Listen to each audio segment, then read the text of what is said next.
Sa ating lahat, good afternoon from the University of the Philippines, Open University, here in Los Baños, Laguna. I am Lian Angelico Depante, an assistant professor from the Faculty of Management and Development Studies, and I'll be your host for today's event. As part of our university celebration of International Day of Women, the UPOU FMDS and Office of the Gender Concerns organize and bring you Breaking the Glass Ceiling, a forum on women pioneers in the tech startup ecosystem in the Philippines.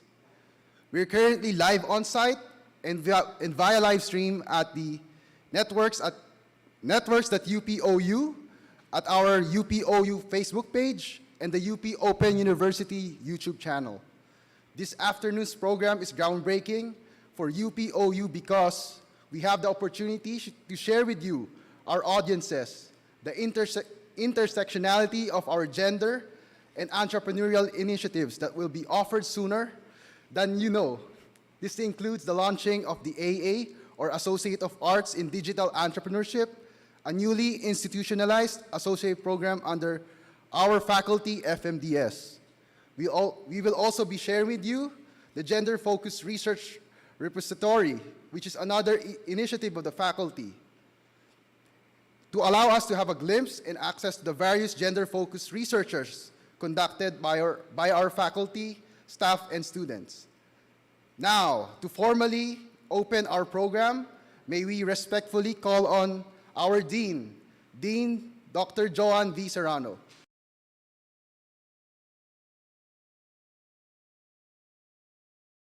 Thank you, LA. Good afternoon to our audience attending online and on-site, and welcome to the Forum on Women Pioneers in the Tech Startup Ecosystem in the Philippines. I would like to thank the FMDS team doing research on women and the technological startup ecosystem in the Philippines and our partner University of Lincoln for organizing this event. This forum, which highlights the metaphor of breaking the glass ceiling, is very timely and relevant as we celebrate Women's Month. Even though we now live in a modern society, women are still challenged to break the invisible barrier that allows women to succeed in their chosen field, be it careers in organizations or as entrepreneurs of tech startups. Today, we will hear from experts talk about the current landscape of women in the tech startup ecosystem, as well as learn how women will map out and shape their future in this ecosystem. We will also hear about the remarkable achievements of women who have made significant contributions to the technological startup ecosystem in the country. This forum will provide an opportunity for us to learn from their experiences and insights, as well as challenges and opportunities that lie ahead for women in the tech startup ecosystem. I hope that this forum will serve as a platform for empowering and inspiring more women to take on the challenge and make a difference in the tech startup ecosystem. Once again, let me welcome you to this forum and let us all learn from our distinguished speakers. Thank you. Thank you, Dean Serrano, for that inspiring message. At this juncture, we're going to proceed with our presentations. So it is my pleasure to introduce to you our esteemed resource speakers. So our first speaker, Professor Ted Fuller, will set the tone of today's discussion, highlighting the significance of foresight and anticipation in the context of women tech entrepreneurs vis-a-vis the ever-increasing volatile, uncertain, complex, and ambiguous, or VUCA as we call it, world. As a background, Professor Fuller is currently a professor of entrepreneurship and strategic foresight and the concurrent UNESCO chair on responsible foresight on sustainable development. Since the year 2008, Professor Fuller has occupied various leadership positions at Lincoln University, including the head of business school and the chair of College of Social Science Committees. In 2015, he assumed his role as a full professor, focusing on studies related to foresight, anticipation, and emergence. Also a prolific researcher, he currently serves as the editor-in-chief of Futures, the Journal of Policy, Planning, and Future Studies.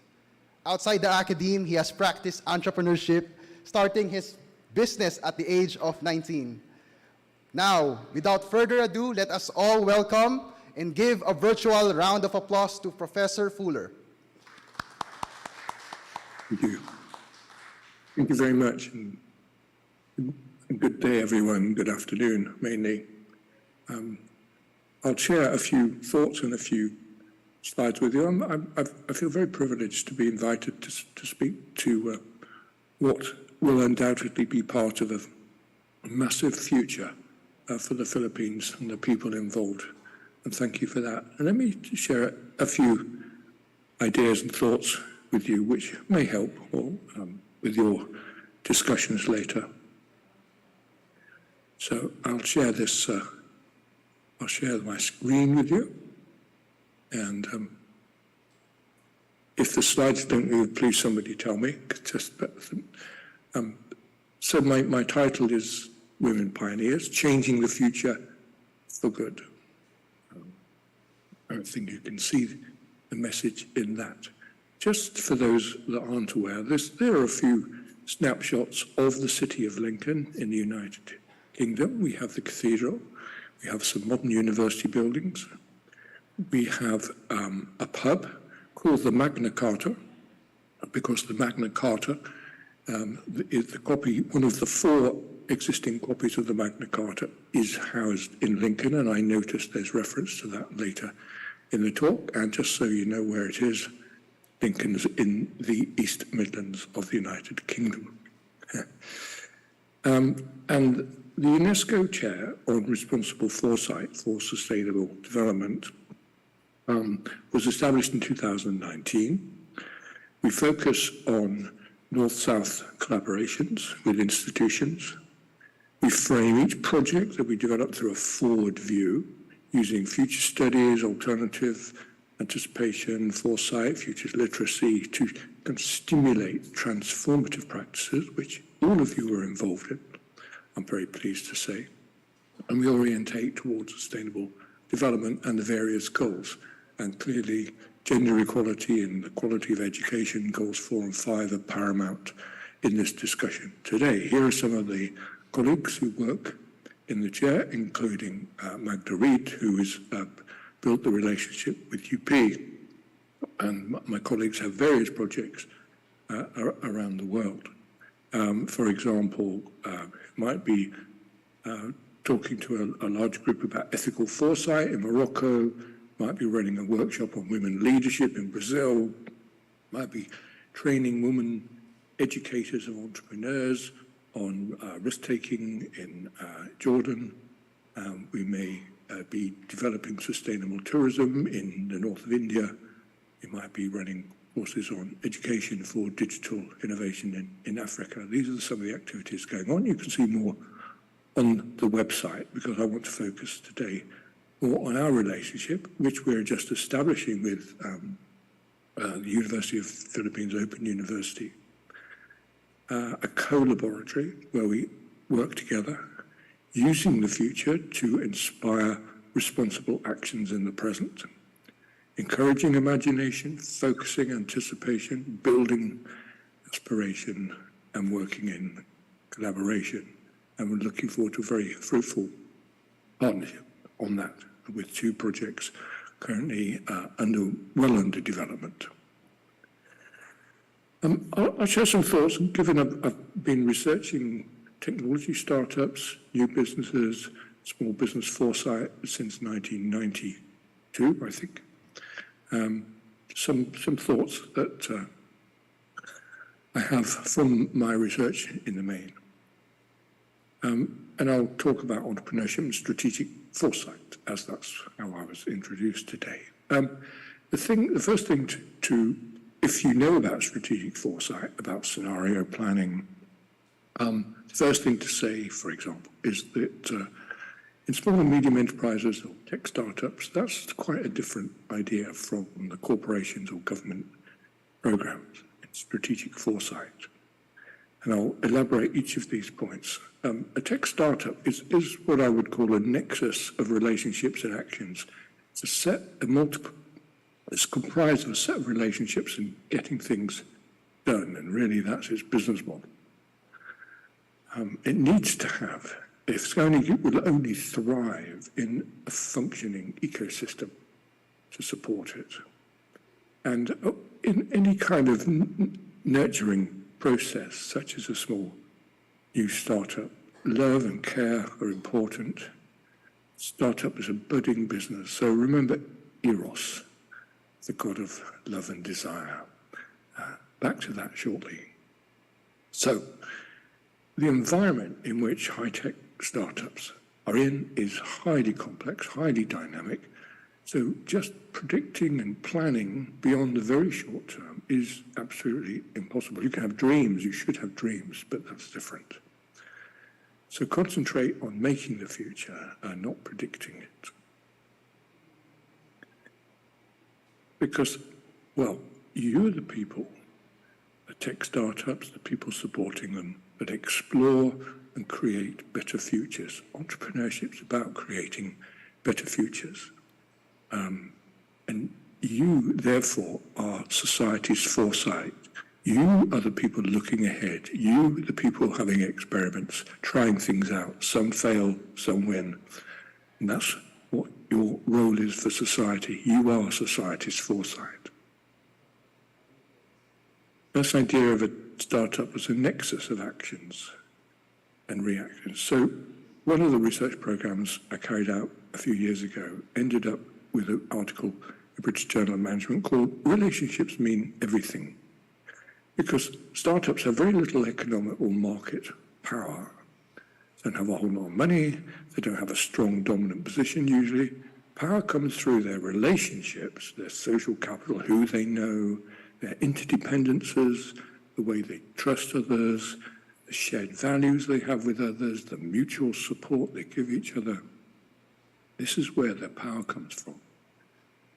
And the innovation value that you generate in those relationships, this is where the innovation is created. That's your power. That's your source of power. That's what will or will not succeed in the business.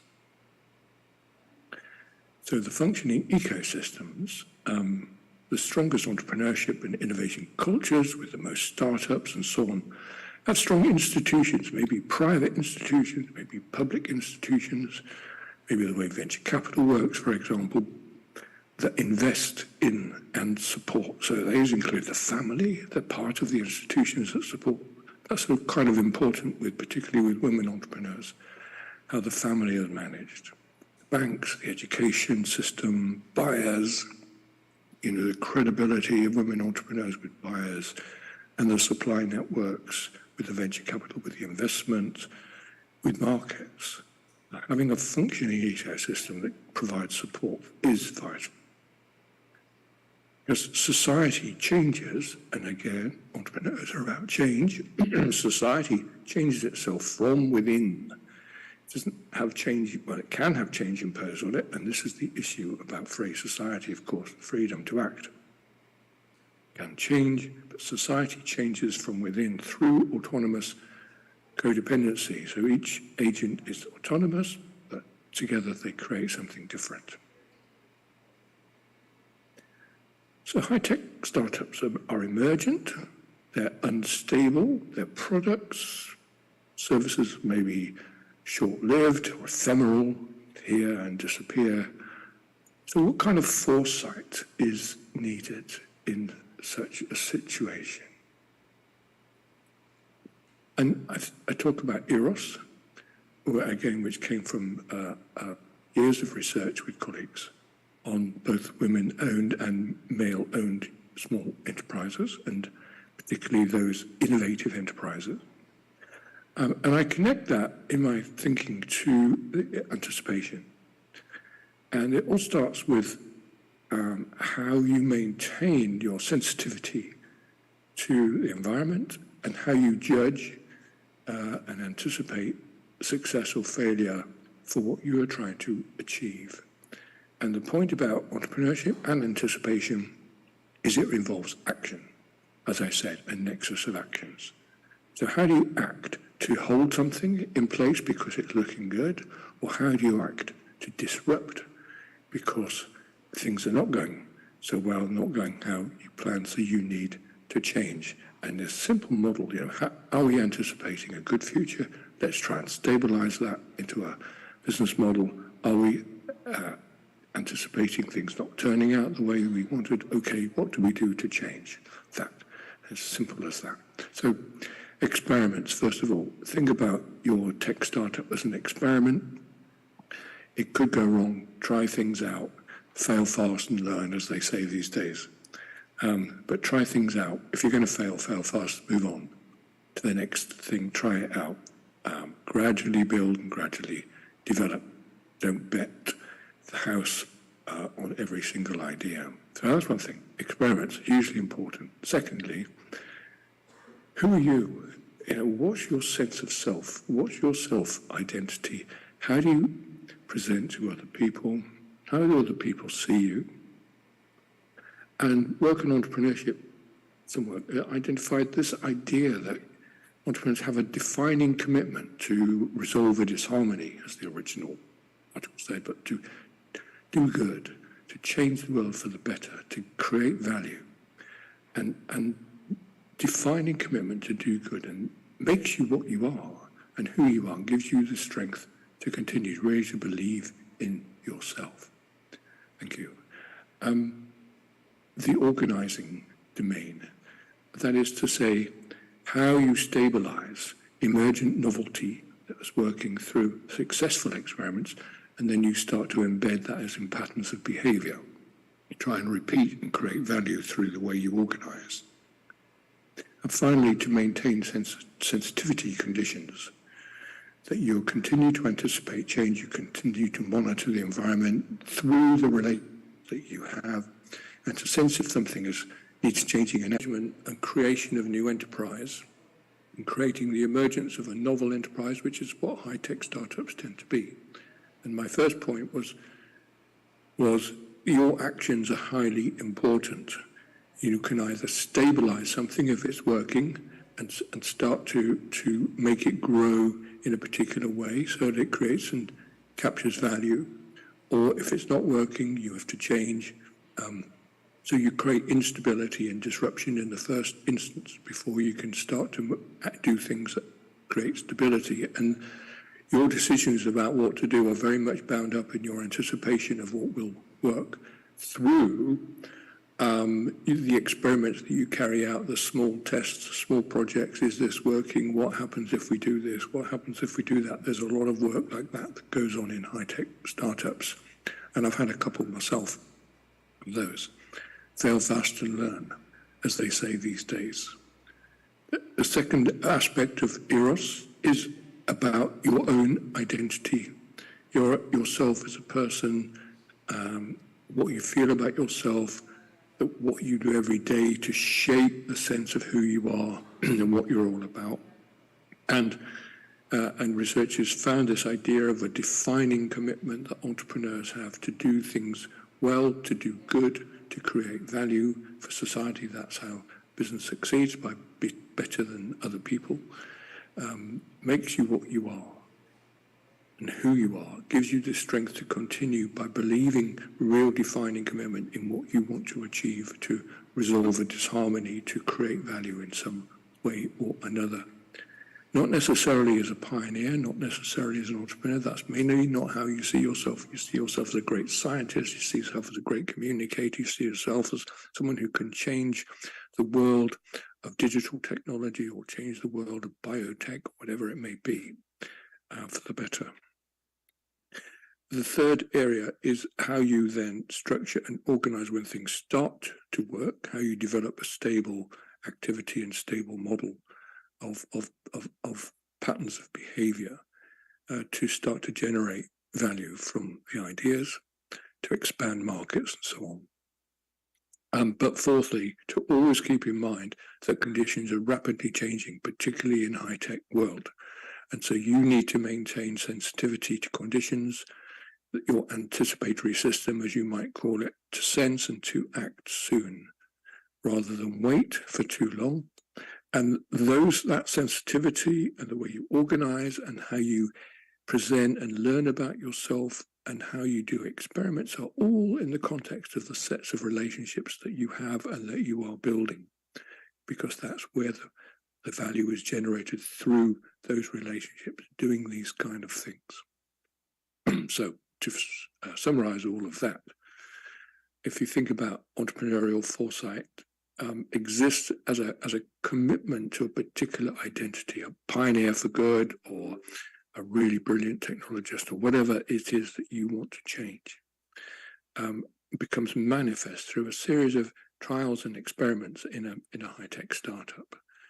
And your everyday practices, leading a pioneering life, whatever that you want it to pioneer in, those everyday practices are the experiments, are the things that gradually shape the future, not just yours, but for those in the relationships, those in the networks.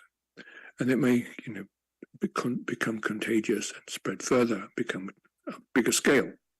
Without those experiments, society loses its power to transform itself, loses its power to choose from alternative futures, make good things happen. And so pioneers are authors of their own continuous life story through good times and through bad times. How you write you're authors of your own life and your own life story through a commitment to achieve good in some way or another, depending on your knowledge and your networks and your context.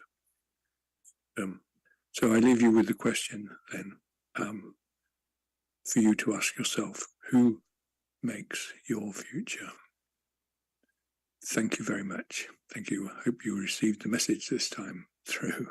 And at that point, I'll stop sharing my screen for now. Okay, thank you.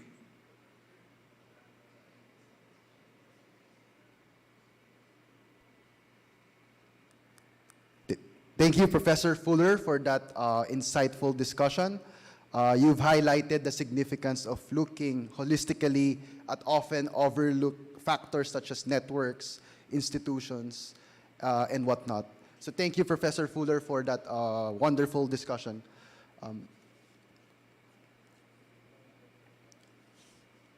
Now we're going to have our second speaker. Our second speaker is a social worker, teacher, and activist. She is an assistant professor and program chair of the Diploma in Women in Development at the Faculty of Management and Development Studies here at UP Open University. She has over 20 progressive years of experience in education, community organizing, issue advocacy, social welfare, social protection, disability rights, women and gender and development, and youth welfare, voluntary service management.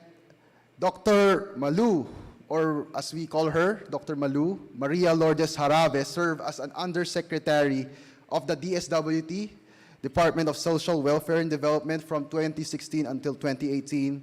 Before she joined the department, Professor Dr. Malu also worked as a faculty member and administrator at Miriam College. Dr. Jarave also directly advocates for human rights and people's welfare, good governance and accountability, women empowerment, and gender and development. At last, let's give her a warm round of applause, Dr. Malu Jarave. Maraming salamat, LA. Magandang hapon sa ating lahat. Good afternoon, everyone. My task today is to answer the question whether we have the appropriate policy environment to support or encourage women techpreneurship. So I will try, I will attempt. But I don't say that this is by no means exhaustive. So I hope you will bear with me, no? But I'll try to answer that question. Okay, so while waiting for my slide to appear, can we go? It's not. Sorry. It's not appearing here.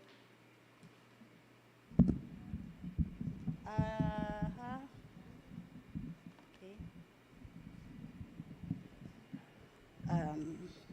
What did the Professor Fuller say, we have to have that character, no, that we are able to anticipate. And so while I am, okay, so there you go. So I have the PowerPoint presentation now.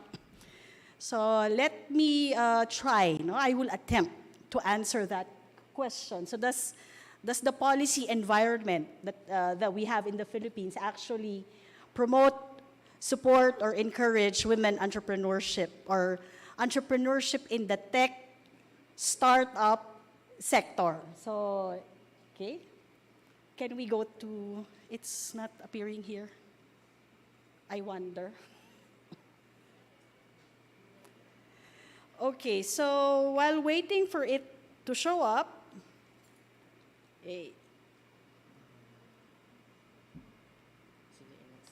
okay, so next slide. So let me just give you a quick background on the Magna Carta of women in the Philippines. It actually languished in 3 congresses. So it was finally passed in 2009 under the leadership of then President Gloria Macapagal Arroyo. So that's after 3 congresses. No? So when you say 3 congresses, that's basically what? Almost 2 presidents, 1.5, okay? Okay, so let us also make a distinction between, thank you.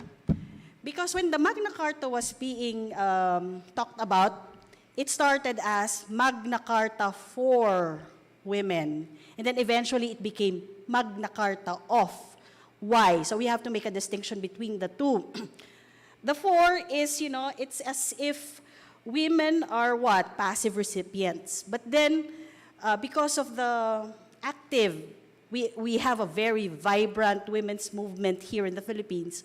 And because of that vibrancy, the Magna Carta became Magna Carta of women, which highlights the active and full participation of women as active players and actors, not recipients anymore. So I hope you can make a distinction between the two. Now, in terms of the framework of rights, no, the MCW, or the Magna Carta of Women, adopts the principles laid down in various international covenants and conventions. So what are these? First is the CEDAW. If you're a Filipino, you refer to it as CEDAW.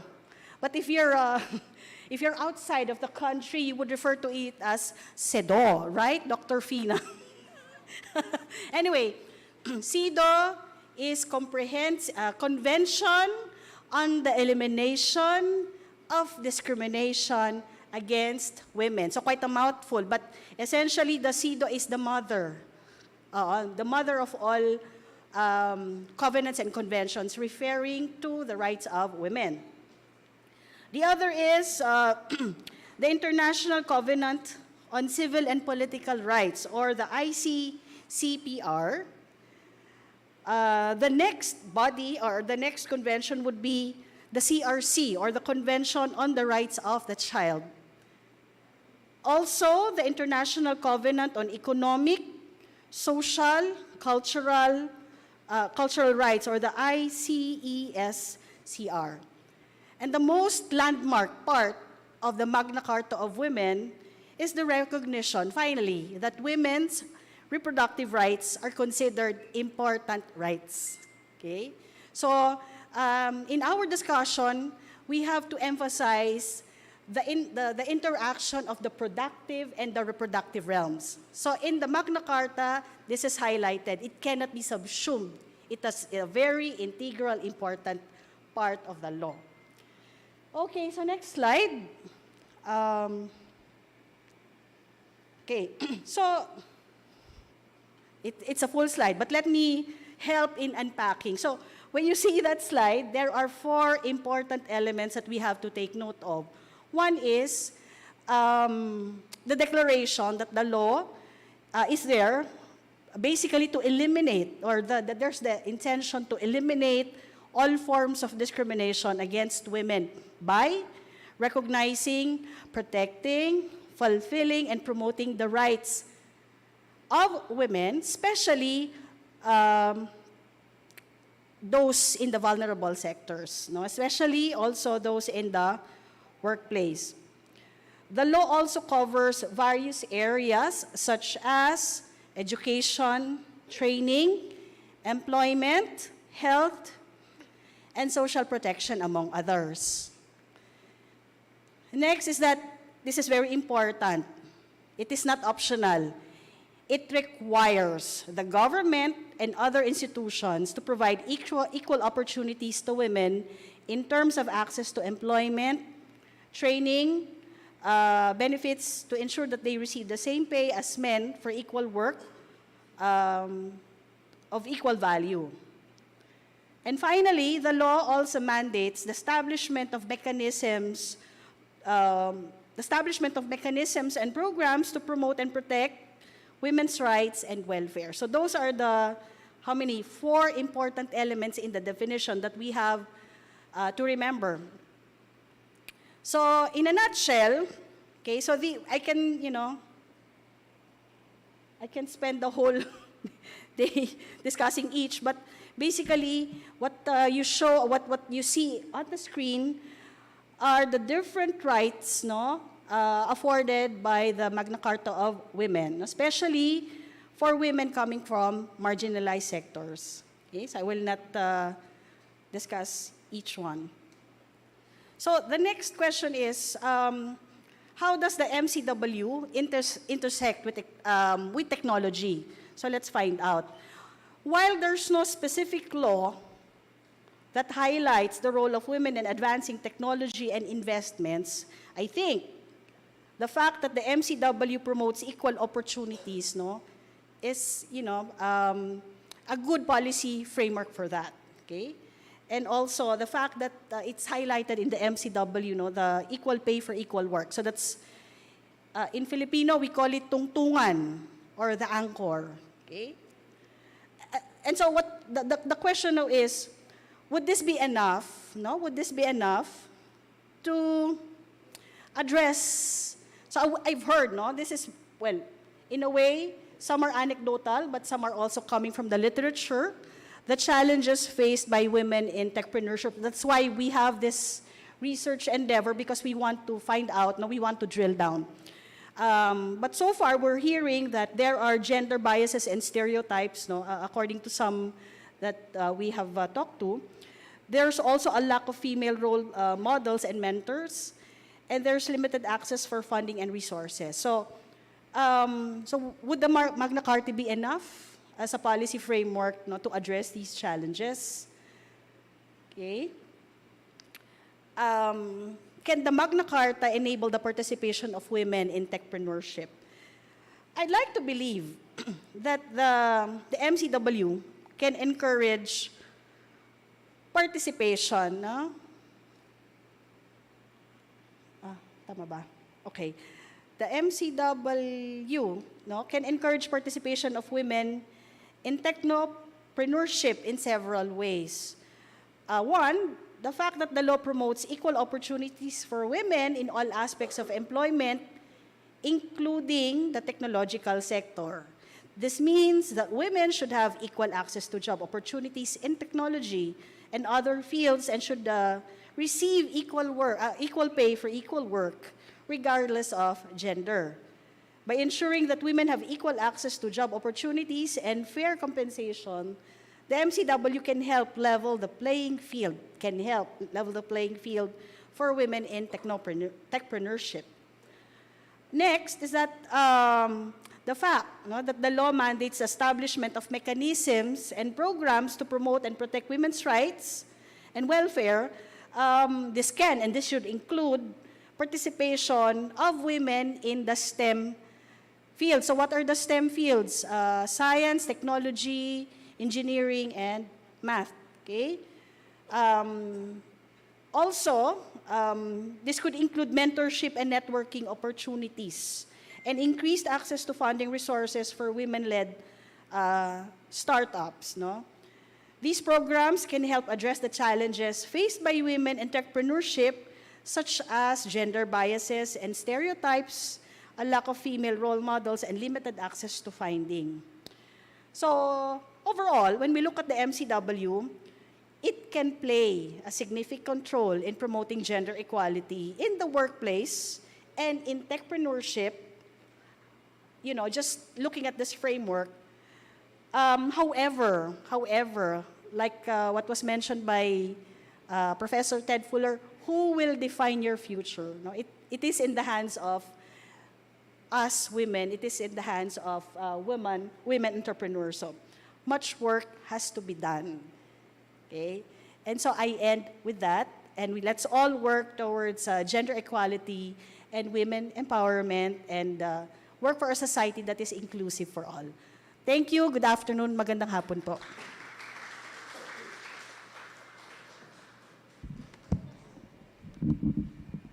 Thank you, Dr. Harabe, for that very enlightening talk. You also set the tone, particularly you included the policy landscape, international and local. You made mention of several laws and even policies at the international level, such as CEDAW. Did I mention it correctly, ma'am? So I guess, again, thank you very much, Dr. Harabe, for that enlightening talk. And now we're gonna move on to our third speaker, the last and certainly but not the least. He is an assistant professor at the Diploma Master in Research and Development Management, or the MRDM or DMRDM program of the Faculty of Management and Development Studies. He is Dr. Leo Mendel Rosario. He finished BS Applied Physics, MS Physics, PhD Physics, so he's a physician by profession, from the National Institute of Physicists, National Institute of Physics of the University of the Philippines, Diliman. I'm sorry for that, ma'am. Dapat CEDAW daw. So he also finished Diploma in Research and Development Management, of course, at our beloved university, UP Open University, just recently in 2020. He was a recipient of Leaders in Innovation Fellowship Program of the Royal Academy of Engineering of the United Kingdom and Asian Institute of Management. He has several publications, journal articles, conference presentations, and patents in the fields of plasma physics, image processing, material science, aviation research, and research management. Again, let us welcome our physicist, Dr. Leo Mendel Rosario.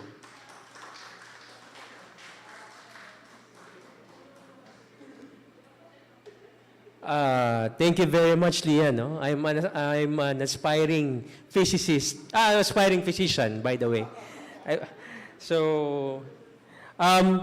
I would like to share to you, I'm Leo, by the way. I would like to share to you our findings by talking to people, women in the tech startup ecosystem, and looking at the international literature and the recent data available from our government sector.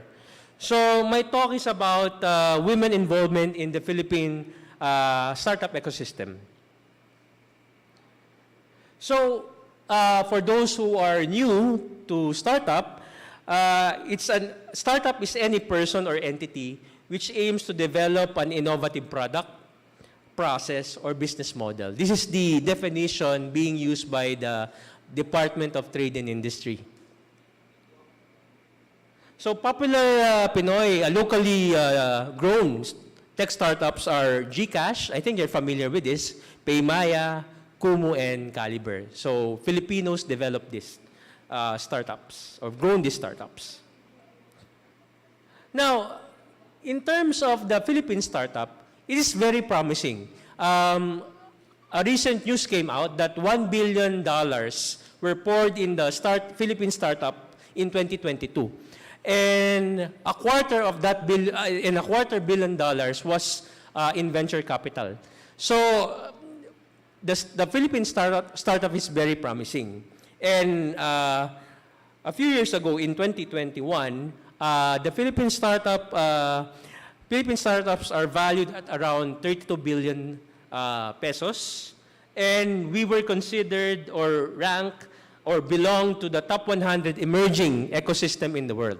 So a lot of countries or investors from other countries are looking at the Philippine startup as a possible investment.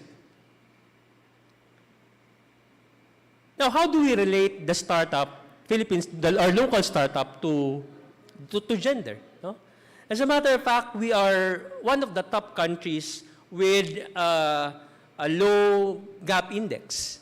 No? We are ranked 16. So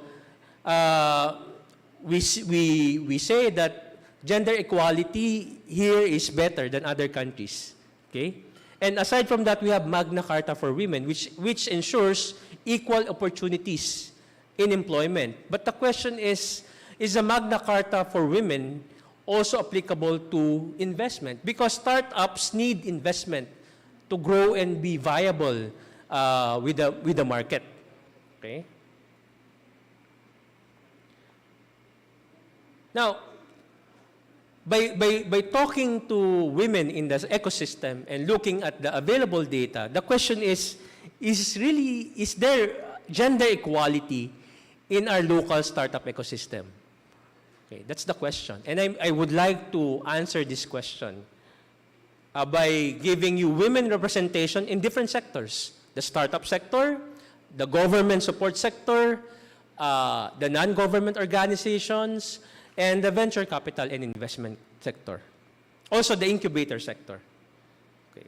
So the outline is I'll first discuss about the ecosystem and then women representation in each sector of that ecosystem.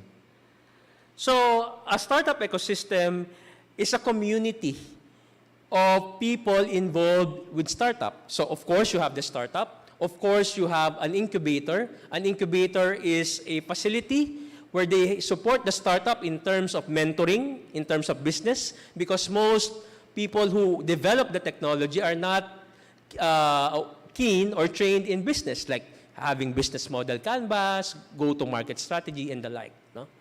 We also have the government support, which gives initial funding support to the startups. We also have angel investors and venture capital. And if you look at the 2020 Philippine Startup Survey, there are the numbers. No? So we have 400 startups, identified startups, but with the DTI data, it's actually 700 plus startups.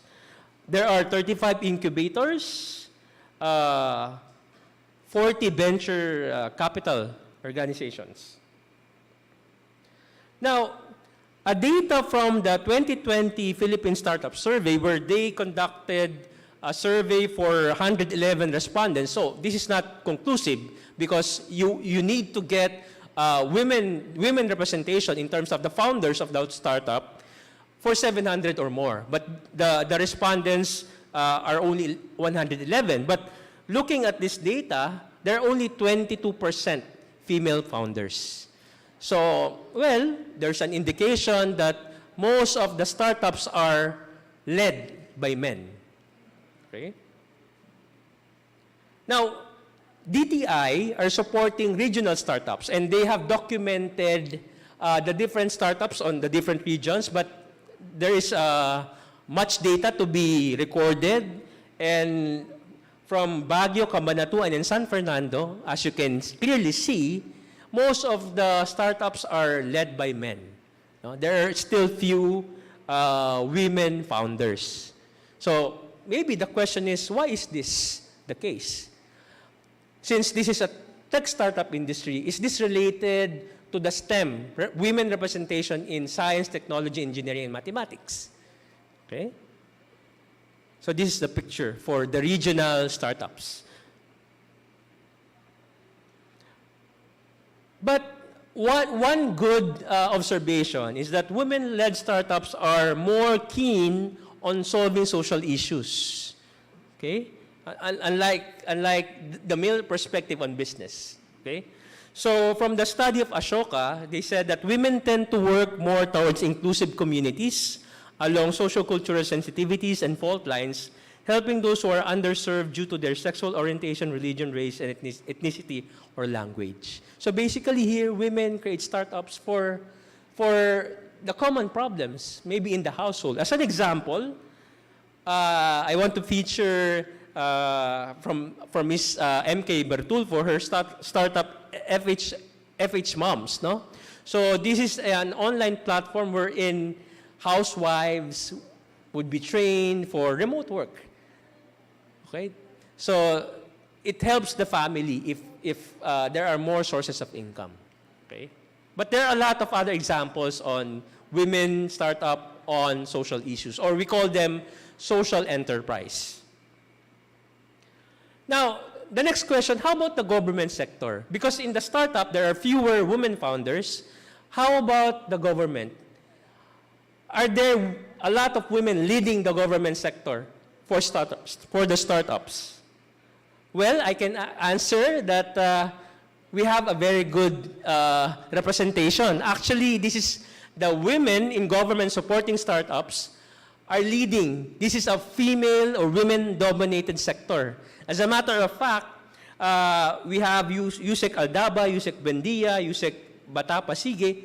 They're all involved to the startups, and they're all women.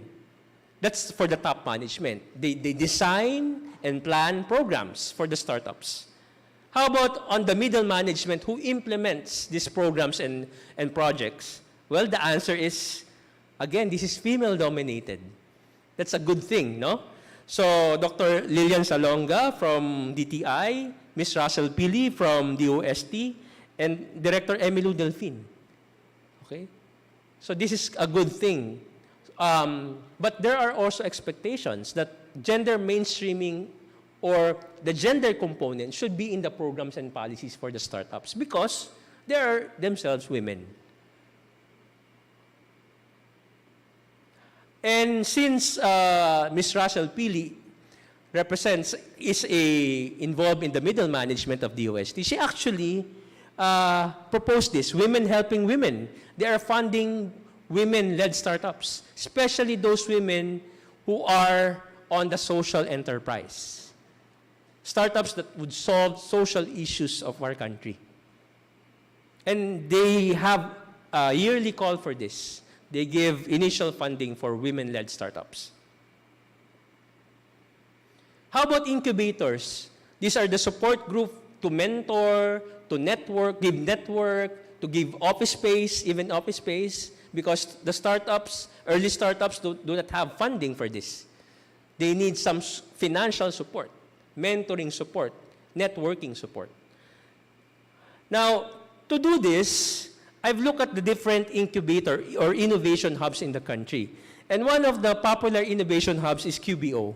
And look at this, no? Out of 11, there are 6 women involved in the administration and management of QBO. Upscale is a UP Technology Business Incubator. And as you can see, there are 6 women out of the 10 people working in the incubator. Also, for the 917 Ventures, this is a Globe Innovation Company. Well, there are 4 women, but it's almost equal. So in terms of incubator, there is equal representation for women. And QBO had a Startup Pinay program for women-led startups in partnership with DTI and I think Australian government. But this is an important sector, the venture capital and investment. They would give the seed funding to grow the business. But apparently, from the data from the Manila Angel Investor Network, okay, this is a group of venture capitalists. As you can see, for women members, women investors, it's only less than 20%. The venture capital is male-dominated, having a male perspective. So if they would invest, there's a certain perspective that they may not be getting, or they may not be asking to women. Also, there are only 29% of women funded startups from the network. So it's less than 30%. For the NGOs, women helping women groups, there are a lot. There are many NGOs supporting women, like the Women Business Council, Spark, Philippine Women's Economic Network, She Loves Tech. There are a lot. So these are the gender gap in the PH startup ecosystem. There are fewer women founders, few women investors, and far less investment on women-led startups. So the question is, with this data, well, there should be a research on this to give comprehensive data. But a simple answer to my previous question, there is gender inequality in the PH startup ecosystem. So the question is, how do we produce more women who are interested in leading startups? How do we get more women investors? How do we make these women-led startups investable, viable for the market? Okay, thank you very much. I hope that you have learned something from my talk. Thank you. Maraming salamat, Dr. Rosario, for posing the utmost need for research in the field of women tech entrepreneurship. We appreciate too, as you provided the context here in the Philippines. Earlier, Professor Fuller underscored the importance of institutions as a very important variable in analyzing the success of tech startups, whether women or men. But now, Professor Rosario, Doc Leo, sort of like discuss the institutions here in the Philippines. So we really appreciate you providing that. So again, once again, thank you, Dr. Rosario. Now we're gonna move on to our fourth speaker to talk us through women helping women, innovating social enterprise, or the WH-WISE program. Our next speaker is a chemist by profession. So earlier we had a physicist, just to be sure. We had a physicist here. Now we have a chemist by profession, and she earned her Master of Law degree in Intellectual Property from the University of Torino, in Turin, in Italy. She also has a master's degree in Technology Management from the University of the Philippines. She's now the Chief Technology Transfer Officer of PSHERD and a DOST patent agent. Some of the PSHERD programs under her wing are the Technology Business Incubation Program, Startup Research Grant Program, Funding Assistance for Spin-off and Translation of Research in Advancing Commercialization or Fast Track, Here It Regional Startup Enablers for Ecosystem Development Program, and Women Helping Women, Innovating Social Enterprises, or WH-WISE program, and a lot more. Okay, good afternoon, I'm as everyone. ecstatic and excited as everyone else to hear And I from would like to commend our the speaker, Ms. organizers Russell Pili. of the Roundtable for Women in Tech.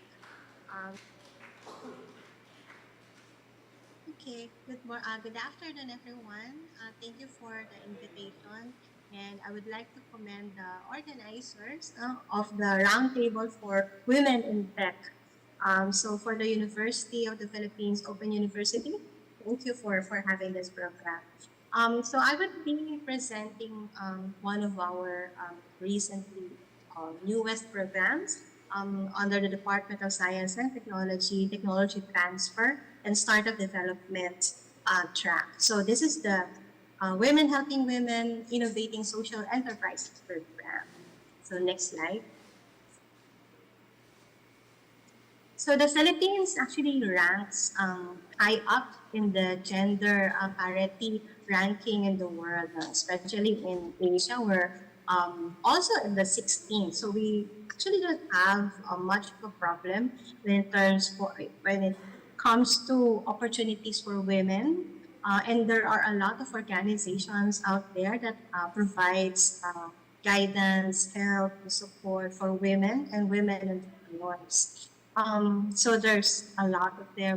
When in tech, we have She Loves Tech, we have Connected Women that provides jobs for women entrepreneurs, and we have Philpro Philippines coming in. We have Ashoka Philippines that provides training programs and guidance for women founders in startups, and a lot more. So next slide, please. But down on the ground, when we talk to some of our, especially our startups in our incubators, we found out that there still are some gender bias that our women entrepreneurs face every day. And some of these are, well, our women are faced with stereotyped businesses, and they have to contend with, they have this bro culture, among startup communities, and that makes them, having difficulty in finding partners and also investments for their startups. They're even asked about family responsibilities when they ask for funding, and there still is this gap about communicating with men about our challenges, what we want, and how we can improve also our businesses. So it was a little surprising for even us in the science and technology field, because for me, I thought that in the tech space, we are really gender agnostic about this, but what's on the ground is different from what we can see every day. And this is backed up by statistics, actually, because we found that only 1/4 of our SMEs in the Philippines are really classified as women-owned, and there are also a few, 22% of our startups are led by women. So we may have more recent statistics on this, but I guess it's still the same. So next slide, please. So there were also some of the organizations that actually noticed that women entrepreneurs still face unconscious bias when it comes to finding investments or financing for their businesses. Now, I've talked with Priya, and she's the founder of the Grow Philippines, and she actually noticed this much about our women entrepreneurs, and that even ND4 actually organized a roundtable just to talk about financing for women entrepreneurs. And there really seems that we have a real problem on this. So next slide, please. When we look at regional level in terms of the challenges and difficulties that our women entrepreneurs face, what we have here in the Philippines is not really unique when it comes to all ASEAN member nations. Actually, Ashoka provided a report before highlighting the needs of women social entrepreneurs. It looks like our women entrepreneurs would need a stronger network for support. We really have to, develop or design mentoring programs just for women entrepreneurs, and shadowing with more experienced women entrepreneurs would actually help. We need female advocates, especially in women, especially on programs that provide support for women. We need to increase our engagement with stakeholders so that we provide more support for our women entrepreneurs. And yeah, there seems to be a gender-based skill differential now. So we have to address specific gender barriers, as also the challenges like lack of resources, and how to better support our women in terms of inspiration, and of course, support for morale, and then of course also supporting their families. Next slide, please. So basing on these studies and a lot more studies that highlighted the needs of women entrepreneurs, we also actually mapped out some of the support of the women focused organizations that we have in the Philippines. So when it comes to providing opportunities for competitions, we have She Loves Tech. In terms of education campaign, we have Kubo with their Startup Pinay, we have UN Women. And when it comes to mentorship and training, having that focus for women and women entrepreneurs, we have Ashoka Philippines, we have Spark also, and Will Grow. And Connected Women actually provides job opportunities for our women, home-based women especially. There are also financing bodies that provide support for women entrepreneurs, like Startup Village and Ignite Impact.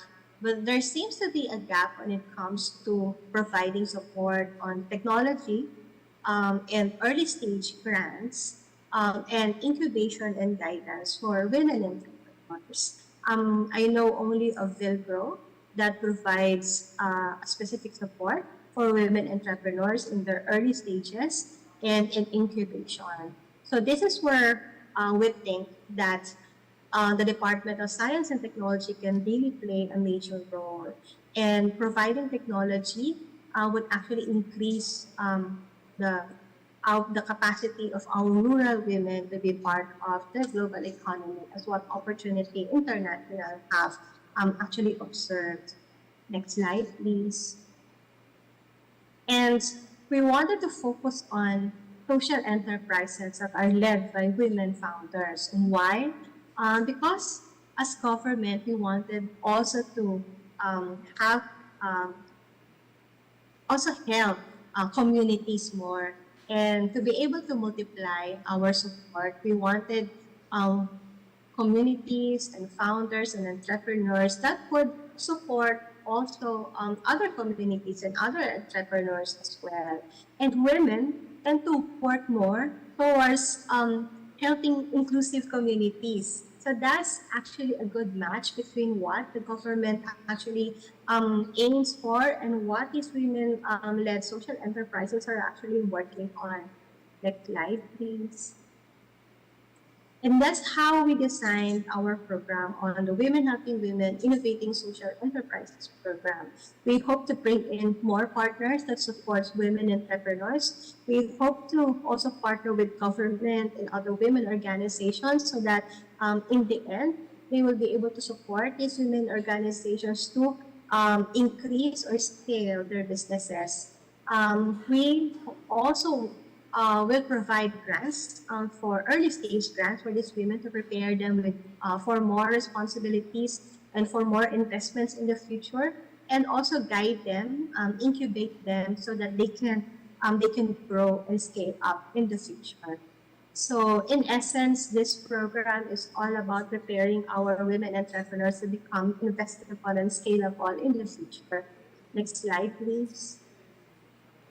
And there's also a slight difference between the other programs that we provide, especially for startups, because we have the startup grant.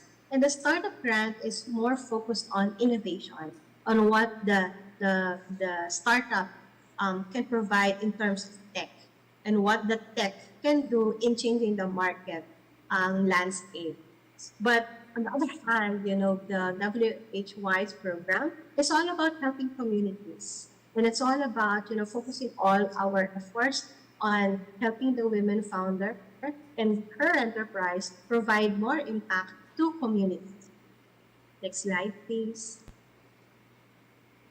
And our mission for the Department of Science and Technology is to support more women social entrepreneurs so that they can create impact to more communities in return. Next slide, please. And our goal is that hopefully every year we will be able to onboard 10 women-led enterprises. So hopefully we can increase that even in the following years. Next slide, please. And just to run through some of the women entrepreneurs that are onboarded into our WHY's program. This is our first cohort. Next slide, please. So we have Ato Ani. So she is based in Bohol and in Cebu. So we help them. She's a social enterprise that provides support for local farmers in Bohol and Cebu, and we're helping her actually establish a platform so that the system can provide advice in terms of the demand or what crops are in demand for a specific season. Next slide, please. This is EduCine. Actually, the startup is providing, or propagating, going around the Philippines, showing in the films in schools and other government agencies and private organizations, provide education and awareness, not only in our locally produced indie films, but also in terms of social awareness. We're helping EduCine to be able to launch a Netflix-like platform for Pinoy indie films. So hopefully, I think she's launching this month. Next slide, please. We have Actions Hub Philippines. Miss Deborah is organizing, communities so that they can provide feeding programs to school children. And she started in Region 3. We're providing her with the equipment that she needs so that communities can also provide the ingredients for the feeding programs of her enterprise. Next slide, please. And we have FLQ. She has a small business in Tabuk City, but what's unique here is that this is a community of cassava farmers before, but they actually switched to other crops because they were doing cassava flour, only manually. So that we're helping them in terms of providing equipment so that they can produce cassava flour. So more in a more efficient and safe way. So next slide, please. This is Husay. So this is a platform or social enterprise for local artists and creatives. Through her platform, our creators will be able to find jobs and to find buyers for their work, and also provide a learning environment for them so that they can harness or acquire business skills that they need for their talent also. And we're helping Husay in improving their platforms and improving their business model for this. Next slide, please. We have Virtualahan. They're a very well-known startup in Davao. They have a social enterprise that focuses on providing skills to persons with disabilities. And we're helping them improve their platform so that they can do virtual and they can increase their reach in terms of their virtual learning platforms. Next slide, please. We have Plans Vale. Miss November is an entrepreneur and she actually mobilizes the farming communities in Negros because she found out that there's actually cinnamon growing there and that our farmers actually use cinnamon wood as firewood only. So she mobilizes the communities and now that they're producing cinnamon-based products. We're helping her in terms of the equipment that she needs so that they can produce more cinnamon or higher value cinnamon products. Next slide, please. So this is Offamen. Miss Joy actually owns the farms and before she's been helping her communities produce almost anything from the farm so that she can actually augment the income of these communities and these families. We're helping Offamen in terms of providing the equipment for producing briquettes because there's not only products, but there's also a lot of waste materials that we can convert into briquettes and provide additional livelihood for these communities. Next slide, please. And lastly, we have MPAT. So Ms. Steph actually founded a social enterprise that provides a platform for mental health care, especially for younger Filipinos. So we're helping her improve her platform and her business model for this. Next slide, please. So we're hoping that through this program, we'll be able to provide more assistance and more women that we can help. And this is also in partnership with our Technology Business Incubator Program. So we started with IDEA of MSU IIT, with Miriam College Business Incubator, and with Upgrade of the University of the Philippines in Mindanao.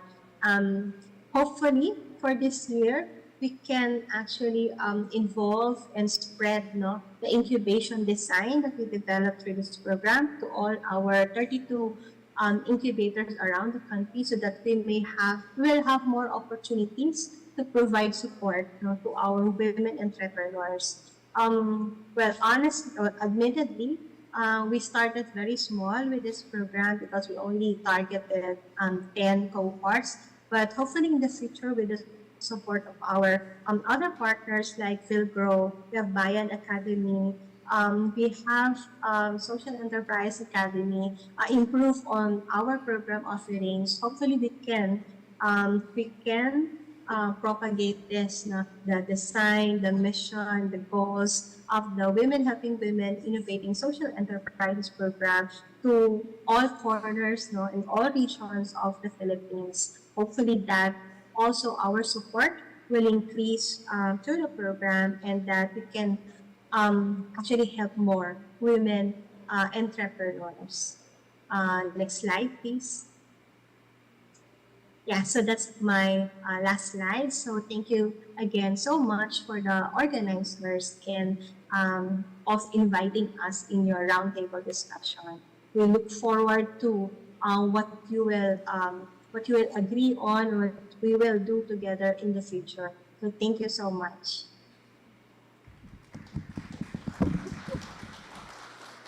Thank you, Ms. Pili, for underlining the importance of government's intervention in the context of tech startup industry, as well as the mentorship in the context, of course, of empowering women in this specialized industry we call startups.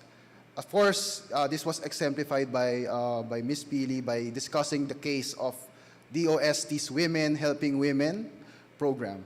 So by now, I know our audience here in person as well as in via Zoom has a lot of questions. We encourage you to type your question in the comment box, and as for the people here in our venue, let's save the questions for later, as we're gonna have our next speaker. So last but certainly but not the least, our final speaker is a practitioner and owner of a startup herself. She's gonna share with us the story of sustainable alternative lighting, or SALT. She is also a faculty member of engineering at the De La Salle Lipa. She is also the overseer of Nexus Fabrication Laboratory. Being a member of Greenpeace Philippines, she has traveled to many places promoting environmental campaigns. This has also brought her to the majestic mountains of the northern Philippines, where it all began, her startup, SALT. The product concept for her social enterprise was inspired by the tribal community after living with them for weeks and learning how kerosene and moonlight have been the source of their lighting at night. In 2016, she was awarded the Outstanding Women in the Nation Service, or TOWNS, and in 2019, she was the only woman who joined the roster of TOYM, the Outstanding Young Men awardee, because of her and her group's effort to address light inequality gap in the country through her venture SALT. Let us all welcome Ms. Isa Mijeno Labastilla. A round of applause. Hello. Hi, guys. Good afternoon, everyone. My name is Isa Mijeno Labastilla. I'm the co-founder of SALT. SALT actually stands for Sustainable Alternative Lighting, and what we basically do is we donate metal air-based lanterns to island communities in the country by partnering with private companies, with CSRs, non-government organizations, and local government needs. And for this segment, for this afternoon, I was tasked to share my journey and a backstory of how everything began for us. And of course, I wanted to share also some of the women innovator making a name in the startup ecosystem. So I should probably start by saying I actually didn't intend on becoming a startup founder. I didn't even know what a startup was back then. I'm an engineer by profession and I don't have any business background, wasn't into business, and hardly would manage one. So I started out after getting my degree as an automation engineer, and then I worked for that company for about 4 years. I couldn't see myself working for as an automation engineer for the next 40 years of my life. So you can say I was suffering a quarter life crisis that time. So I was in my second year of work when I decided to, save up, save some money, and then in my fourth year, decided to quit my job and just probably go around the Philippines and also join volunteer works as well. So that was the time when I joined a non-government organization as an NGO worker. But that was probably like the turning point of my life because I got out of my comfort zone. Like I can say now, I'm starting to realize that all of the life skills I've learned and all of the life skills that I'm using right now, I was able to acquire that when I got to be part of this NGO.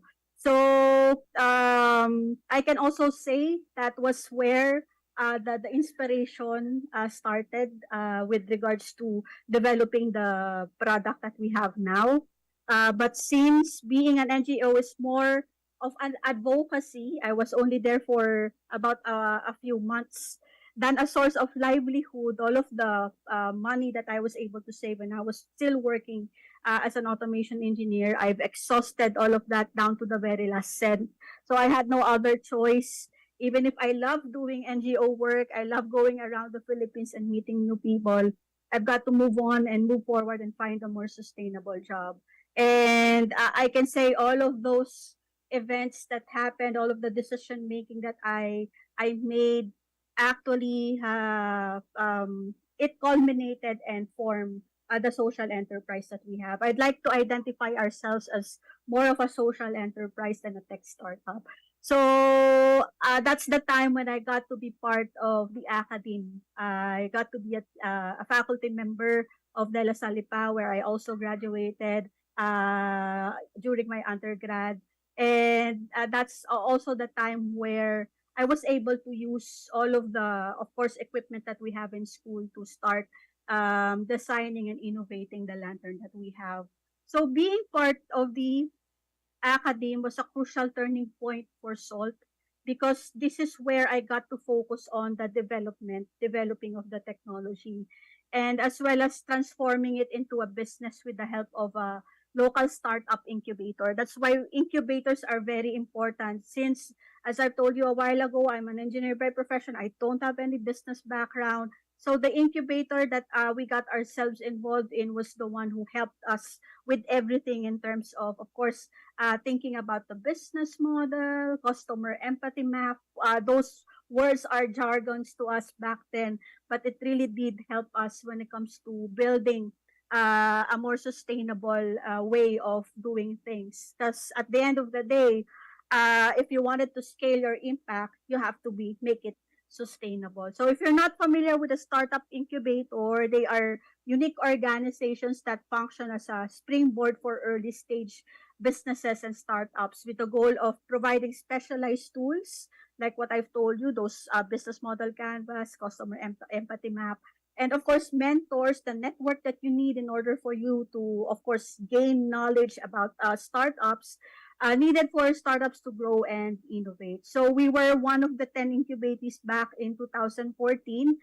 We were second batch. The first batch was I think started around 2012 or 2013 if I'm not mistaken, and that helped us a lot in many ways. We got our initial funding from them.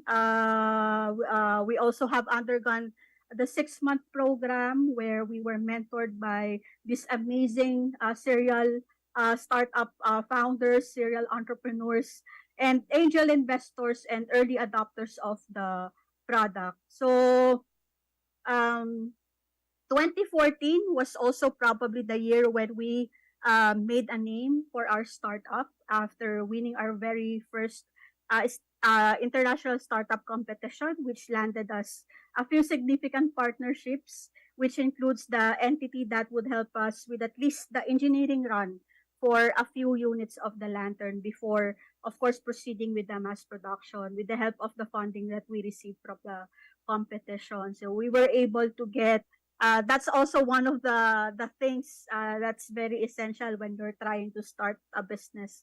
If you can join as many competitions as you can, especially competitions that would give you prize money, that helped us a lot in terms of catapulting the business and starting the of course the assembly of the Lantern, because we're a hardware startup, and even if we wanted to be, you know, identified as a social enterprise, at the end of the day, we are a hardware startup, and hardware startups are kind of more challenging in terms of course, capital, because hardware startups are more capital intensive. So this was the very first competition that we involved got ourselves involved in, and we were very happy because we were able to get at least one of we're not the first prize winner, but we were one of the top 5 winners from 51 countries that represented their startups in South Korea back in 2014. So we were able to get small funding there to help us grow the business. So in 2015, it was another crucial year for us when we have been part of a global forum which involves the past president of the United States, Barack Obama, and the ex-chairman of Alibaba, Jack Ma. This has brought us to the height where it was a bit challenging. It's like a double-edged sword, I can say.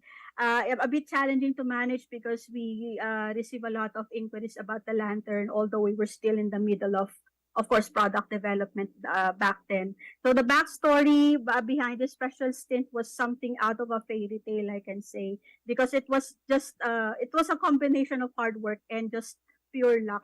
So we were just we just happened to be the one to get picked out by, of course, President Obama to represent the startup ecosystem here in the Philippines.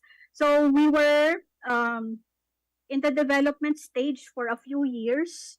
It was kind of capital intensive, and it was very challenging at the same time because I didn't have any, although I'm an automation engineer, I didn't have any product development background, and we needed a lot of capital in terms of really developing a more cost efficient Lantern back then. And when we say cost efficient, of course, we wanted to make sure that the target market or the target beneficiaries of the Lantern should be able to afford the lanterns as well. And that was the main challenge. So we were in the development stage for a few years, just trying to make an efficient product that is cost efficient. We didn't realize was a grueling phase of the entire journey.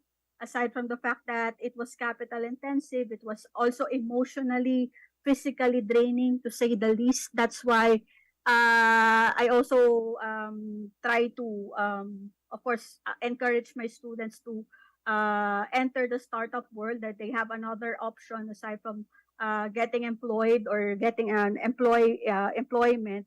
You have another option of starting out. But I'm also sharing them the reality of the startup world. So that's why if you really wanted to be in this like crazy roller coaster, a psychological roller coaster, then the startup world is for you if you're ready for that. Kasi you have to prepare yourself to be broken. You have to prepare yourself for everything, emotionally, psychologically, mentally, and of course, it takes a lot of your time as well. So finally, after a few years of the product development phase, we were able to come up with this very first design. So which isn't perfect still, but the rule is when it comes to releasing products in the market, it doesn't have to be perfect, just needs to be functional, because if you wait until your product is perfect before launching it, you'll be waiting forever. So that's some of the things that I've learned when it comes to, of course, releasing a product out in the market. That's why all of the products that I see in the market, I have deeply, I have a deep passion and appreciation for it now, unlike back then. So anyway, surprisingly, even if we had like encountered a lot of technical problems with the design, we were still able to get a design award. It was a prestigious design award in Japan, which also helped us catapult our sales and have closed many projects in 2019 outside the country, particularly in European countries. And that also have helped us donate a lot of units here in the Philippines, because whenever we were able to sell a lantern outside, we actually donate one here in the Philippines, and that helped us light up a few barangays across the Philippines from Luzon, Visayas, and Mindanao. So currently, we are back to capacity building phase after the pandemic, which badly affected us in terms of closing projects, to be honest, because most of our partners diverted their funding to COVID efforts. So which is quite understandable because, of course, the situation a couple of years ago. So we have created, but while we were trying to build our capacity back again, we focused on improving the lantern and creating the Model 2. So Model 2 is an improved version of Model 1. It's more powerful. It's actually based on the feedback that we got from the first model, which is quite a lot. A lot of feedbacks, particularly in terms of course, the overall power source of the lantern, and also the portability of the lantern.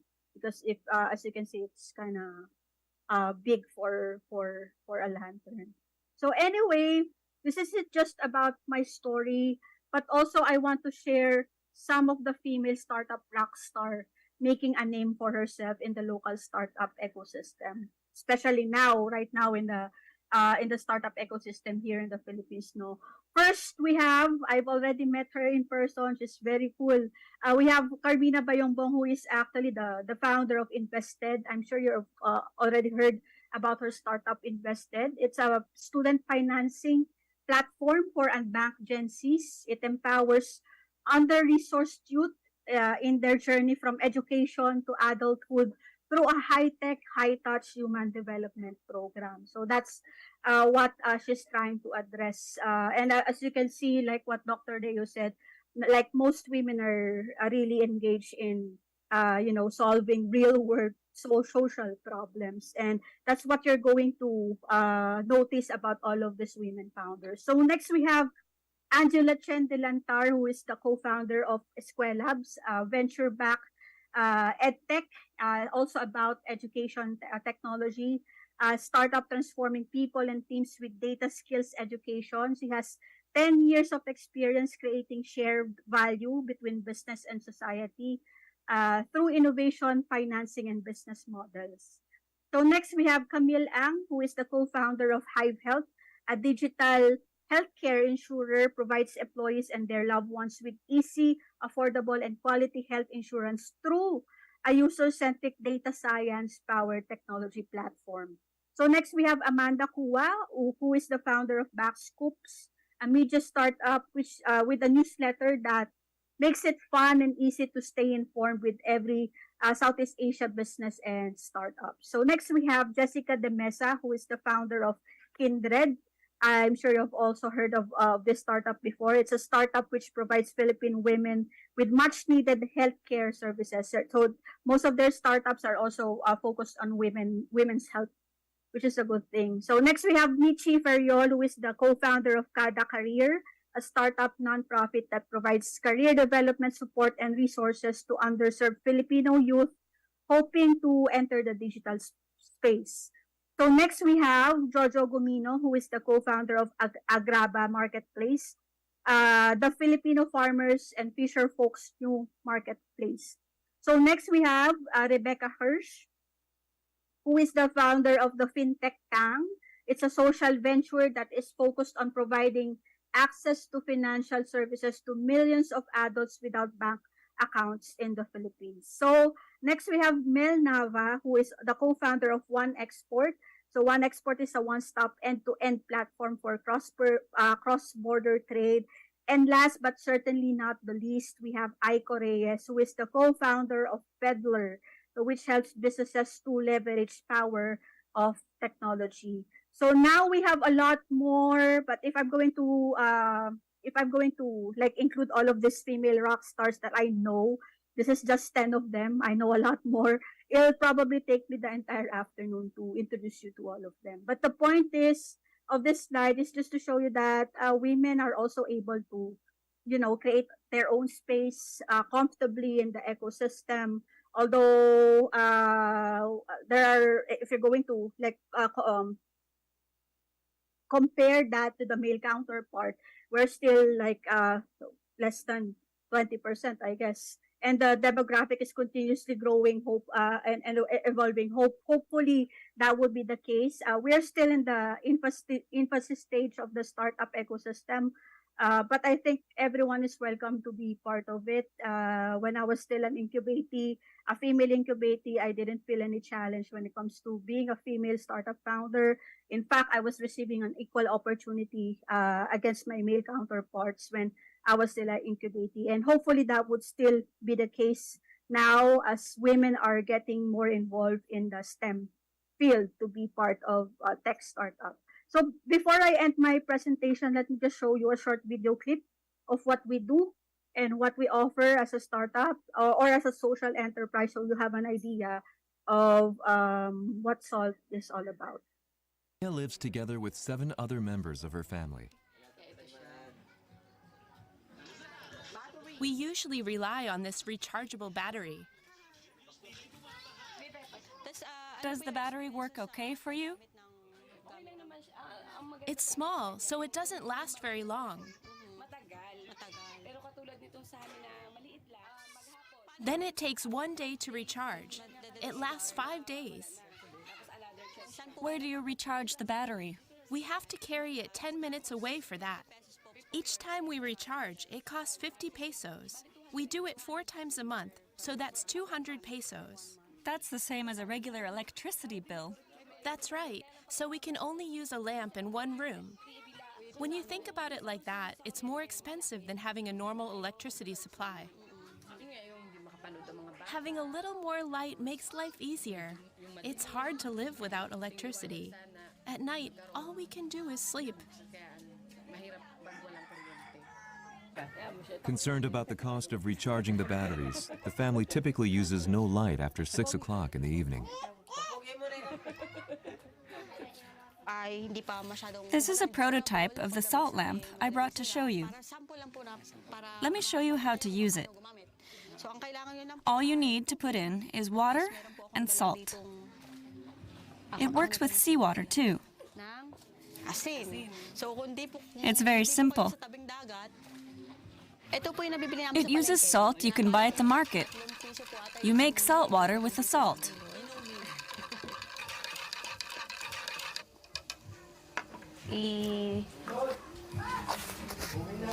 Then you just insert the lamp. Excellent. Unbelievable. So nice. Yes. I really can't believe it. It's amazing that the light turns on just from salt and water. It's very bright and incredible. This is just so great.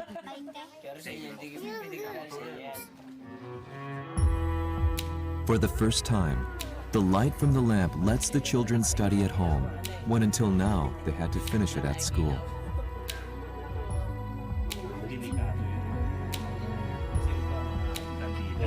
It's so bright.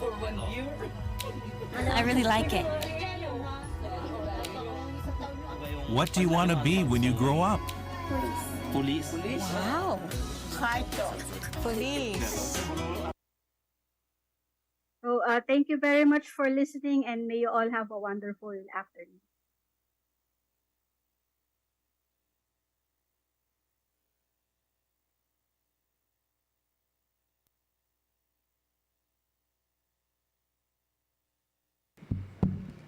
Thank you, Ms. Labastilla, for sharing with us the story of SALT. So your story has truly been inspiring, given that your startup has also helped in addressing societal problems such as light inequality. We hope that more people, especially the younger ones, become inspired by the work that you're doing in pursuit of our developmental goal of a more resilient and inclusive Philippines. And once again, can we give our set of speakers a round of applause? Maraming salamat po. I guess we have ample time for Q&A, and as such, we shall now open the floor for questions. We can start here first on site. So for those who have questions now, please feel free to come in front to to ask. And then of course, we're gonna accommodate some questions on Zoom. Please raise your hand and introduce yourself and address your question to a specific speaker. So, does anyone have questions here or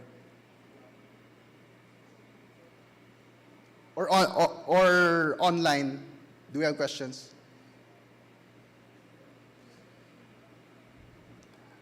I guess we have one. We have Prof. Fina, sorry. Yes, LA, I'm Fina. Thank Yes, you. Prof. Yeah, Fina. colleague, yes, LA. I'm from UPOU, one of your colleagues. Anyway, I would just like to ask maybe Aisa. Hi, Aisa. Thank you for coming here virtually. I know you're very busy right now. Anyway, my question is based on your actual experience as a woman in a field where there might be some challenges along the way in terms of tech startups, not a very conventional pathway for women. Have there been any challenges that you face in the realization of your goal? And may I know how were you able to successfully got into this and became successful as how you presented it? Thank you. Well, when it comes to startup, really, it's rather challenging. What's challenging about startups? Starting a startup, that's probably the easiest piece because you are motivated. You just spark an idea, and then the capital that you need to, start this startup is not that huge.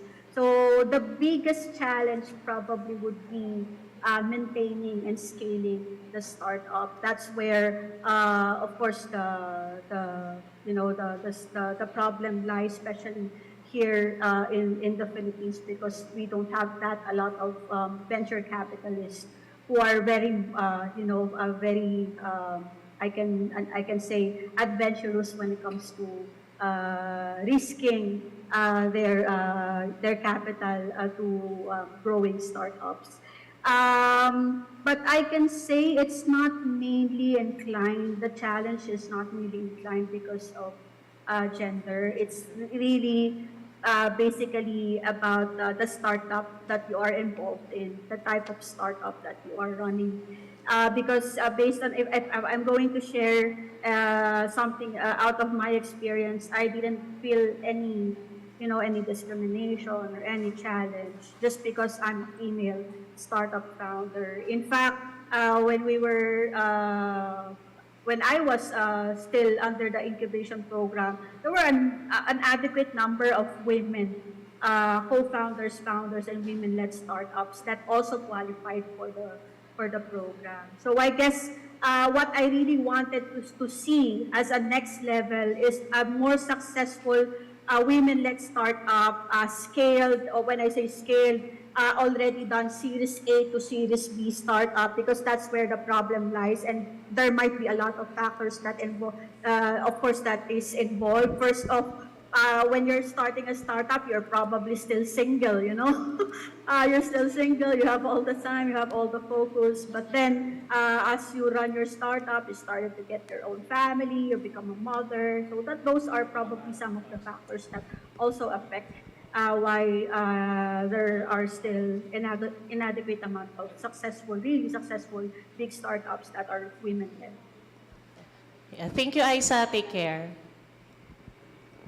If there's no follow-up questions from Professor Fina, then we can proceed with our questions from online. So we have a question on YouTube. So it goes, in your understanding, now that we have this LGBTQ++ evolving, this concept and this theory of LGBT gender, what are your approaches regarding this in the context of tech startup industry? So I guess he or she or it or they are asking whether, we have empowerment is beyond women. So now it's inclusive of any gender. So I guess we would like to know your take. What's your take, our esteemed speakers on this?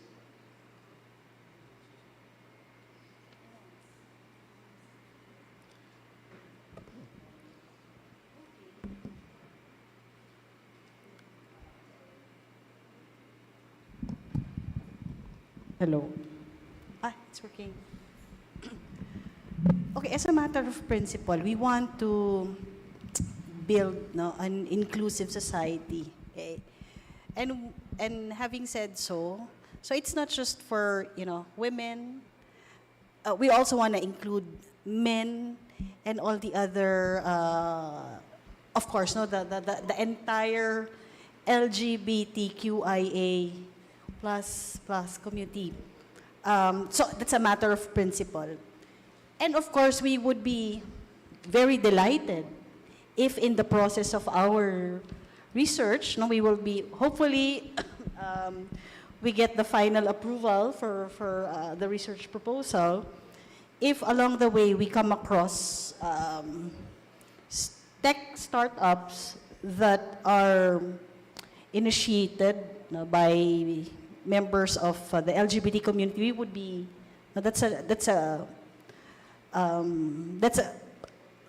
aha for us, and we would love to explore more on this. How about my other colleagues? Thank you, Professor Malu. Maybe we have another insight from our speakers online. Professor Fuller or ma'am, do you have any insight on gender and I guess the startup industry? I would say the issue here is, well, being inclusive is important, and successful businesses in the future will be inclusive. Secondly, the issue perhaps is where discrimination, unconscious bias, whether it's at a personal level or cultural level, is of concern when you're trying to encourage business startups. If there is discrimination and perhaps unconscious or conscious bias, then that needs to be addressed as part of policy if you want more startups. So the question is, to what extent is there discrimination? To what extent is that manifest in a lower startup rate amongst a diverse community? For me, that would be the question. Thanks, Professor Fuller, for highlighting that one. I guess in the interest of time, we're going to accommodate one more question. We have a question from YouTube again. So I guess the discussion of the resource speakers focus on women's productive role in the society. I guess her question is more into the domestic role of women. So does the startup community recognize the other role of women, such as domestic care work and community work? I guess this question is addressed to our practitioner and founder, Ms. Aisa Mijeno Labastilla. But I guess anyone is free to actually comment on the question. Of course, course, because like what Professor Fuller said, we should be inclusive because an inclusive startup would, you have, it's like it's a successful startup. That's why, like any role of women in society can also play an important part when it comes to, business ventures like this, especially in the sector of social enterprises, because we encounter a lot of women with different roles in social enterprises. As you have seen from the presentation of Ms. Russell Pili, there are very diverse background of women involved in the social enterprise, and we have to, highlight all of these women as well, because they are really a good model, and we need such good role models in order for us to create more of these women from our youth. That's my take and my insight about this. Thank you, ma'am. Maybe Professor Leo has something to say. I think that's a good question, no? Whether the reproductive role of women affects the success of startups. And I think Engineer Isa would be a good case study because for starting a family, whether it would affect SALT. So, but with my dealings with the ecosystem itself, no? I'm not really sure, but most of my dealings are those people who are on the startup, those women who are on the startup are not yet married. So there's a trend that they are young and single. So we can conduct a study about the demographics of women-led startups, and maybe also conduct a case study for women-led startups who are starting their family or with family. Well, certainly this is going to be part of our exploration. So maybe ask us again after a year or two. We will be able to produce more, not conclusive, but we would be able to gain insights and share them with various audiences. So we are very excited to do this research. We just need to get the proper, go through the proper approval process. So yes, so we would be delighted to share the findings with you. Thank you, ma'am. La Bastilla. Can I add something? Yeah, Can I please. add something? So, just an anecdote. There are some women who told me that during pitching, so the investor would ask about another question not related to the product, but questions like, when are you getting married? What are your plans? Because maybe male investors would see that this would be a hindrance or some challenge for the woman CEO to really grow the business. I guess Professor Fuller has something to add on to what has been discussed. Well, yes, very briefly. Obviously, I think I agree with the points people have made already. I've been doing some research with a couple of people on women entrepreneurship, one in China, one in Sri Lanka, and you have the same themes, of course, emerging.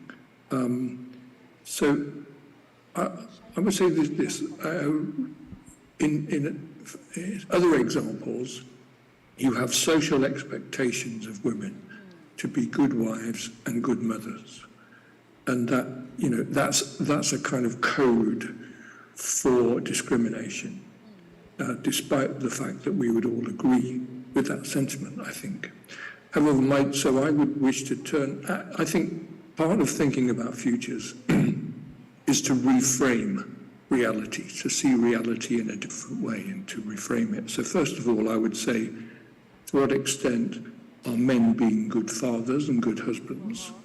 And institutionally, the expectation placed on women for reproduction, which is clearly important to the future of humanity, means that the structures aren't available the practices, the values aren't available to support the nurturing of children as a family unit rather than as a single role for the mother. And I think those are the kind of things that have to change, because there's a lot of identity work, and I talked about identity in my presentation, but there's a lot of identity work that goes on with women entrepreneurs who are kind of changing their sense of self from the kind of one-dimensional good wife, good mother model to a wider range of activities that they manage, and they have practice and they have ways of achieving that by bringing extra resources in. So I think it's possible. It's a question of cultural expectations and what's normal. Because it's important, I think, that women have the freedom to choose. It's a free society. They should have the freedom to choose what they do. And throughout the education system, if they're being told that their role is this, they're unlikely to take on different roles.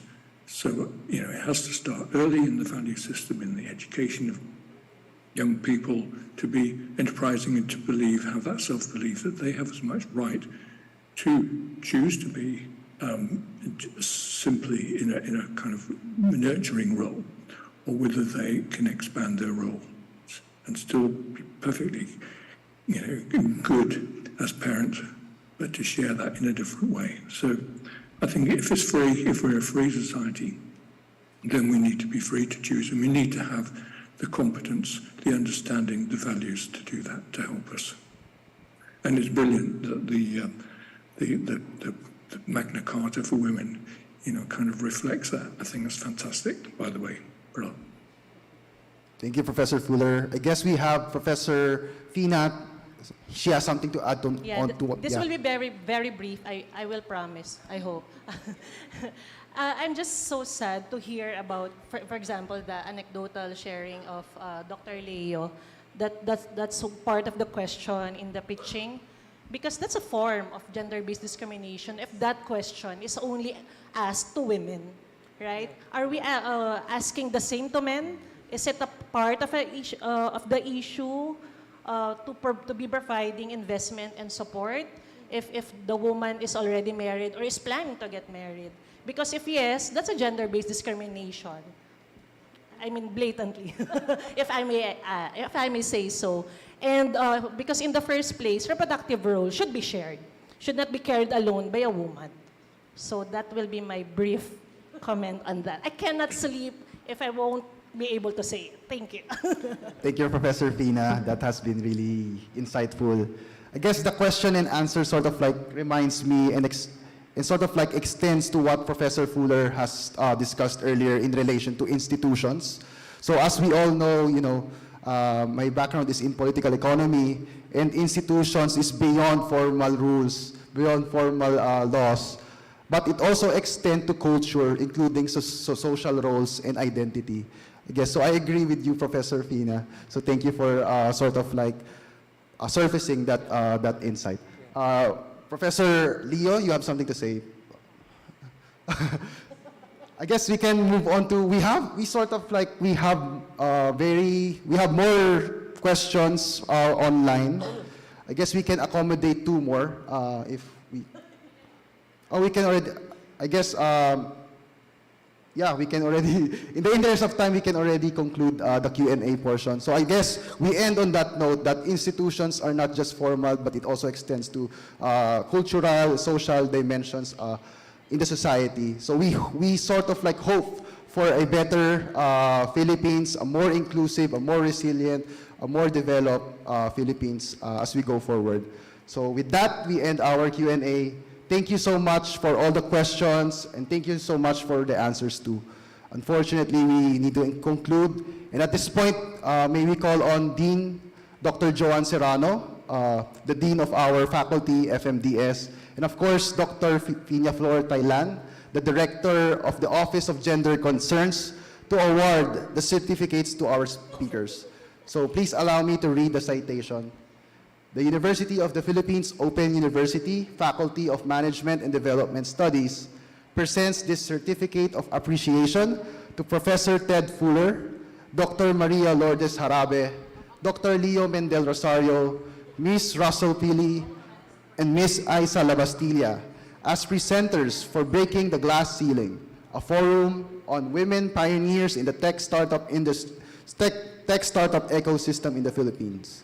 Given this 22nd day of March 2023 at the CCDL Auditorium, UPOU headquarters in Los Baños in Laguna.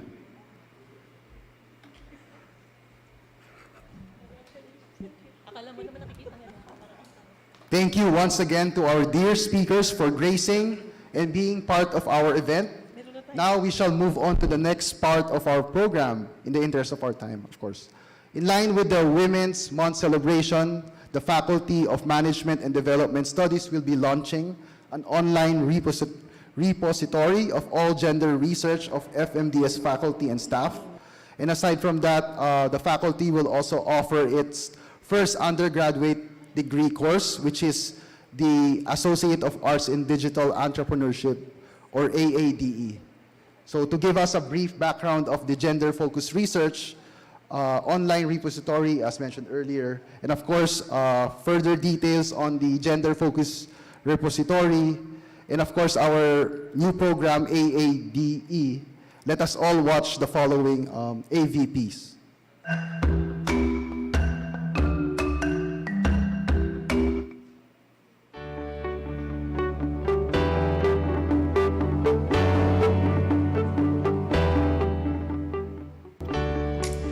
Gender-focused research in the Philippines has been gaining more attention and support in recent years. In a report by the Philippine Commission on Women, there has been an increase in the number of gender studies programs and research centers in universities and academic institutions. In line with this, the UP Open University is known for its commitment to gender mainstreaming by encouraging the conduct of research with the end goal of upholding equality and development among people of all genders, and especially promoting women's human rights and empowerment. As part of the International Women's Month celebration, the Faculty of Management and Development Studies is initiating a gender-focused research repository.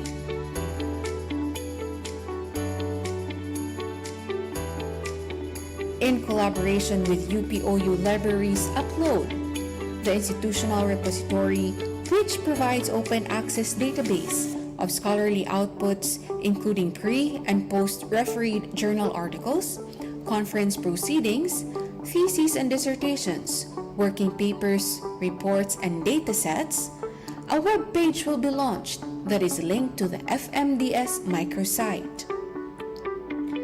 The repository will feature relevant studies, publications, and other outputs of FMDS faculty and staff that focus on gender-related issues. This could cover a wide range of topics such as women's human rights, gender-based violence, gender and development, and women's empowerment, among others. You may search our microsite, fmds.upou.edu.ph. Look for the research and publication page and click the gender-focused research repository. You may browse the gender-related research by the FMDS faculty and staff. Upon clicking the title of the research, you will be redirected to the university's upload. You may check the abstract and read the full paper of your chosen gender-focused research. Or you may also download it if you want to read it offline. The main goal of the curated repository is to highlight the gender-focused research initiatives and activities conducted by the FMDS faculty and staff. Another is to promote access to UPOU Libraries Upload and allow students to view the open access database, which they can use as a resource for their academic requirements by showcasing the gender-focused research initiatives and activities of FMDS faculty, staff, and students. And lastly, this repository aims to stimulate greater understanding and awareness of gender issues among academic community and the public, in line with SDG 4, Quality Education, and SDG 5, Gender Equality. For more information on our researches, please visit our website.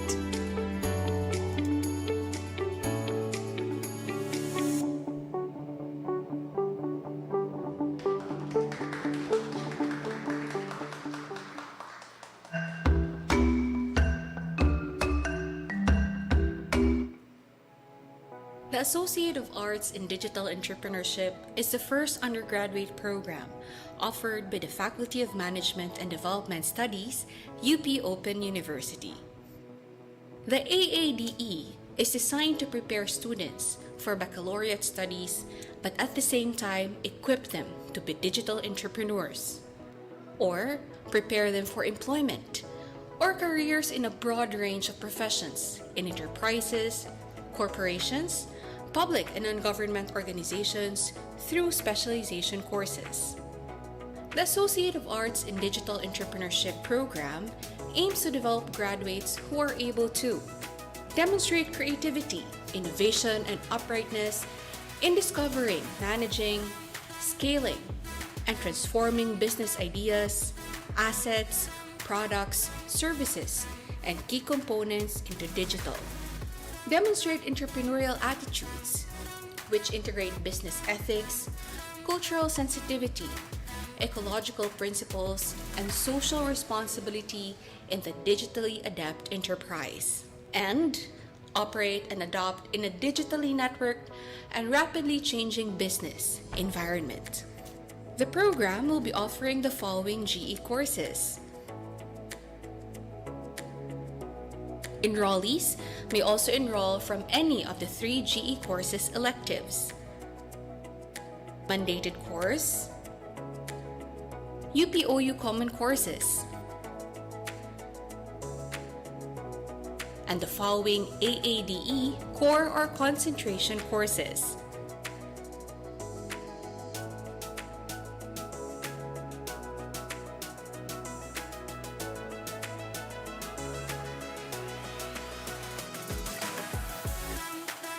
The following can apply for admission to a specialization in AADE. All courses offered by FMDS are purely online. For more information about the course, please visit our website.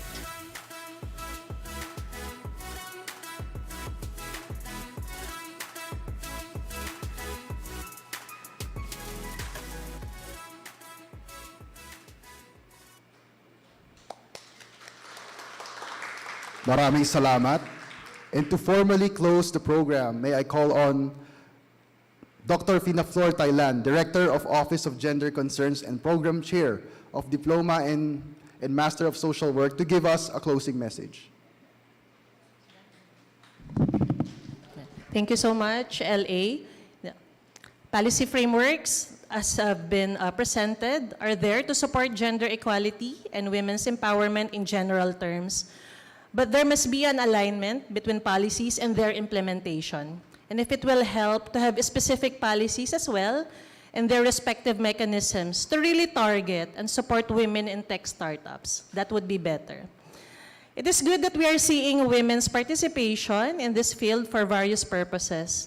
I personally, as a gender advocate and a social worker myself, would love to see how this number of women in startups would increase and help more women, not just as recipients of this support or assistance, but as leaders, innovators, investors, policymakers, community organizers, and advocates, even from the marginalized sectors and rural areas.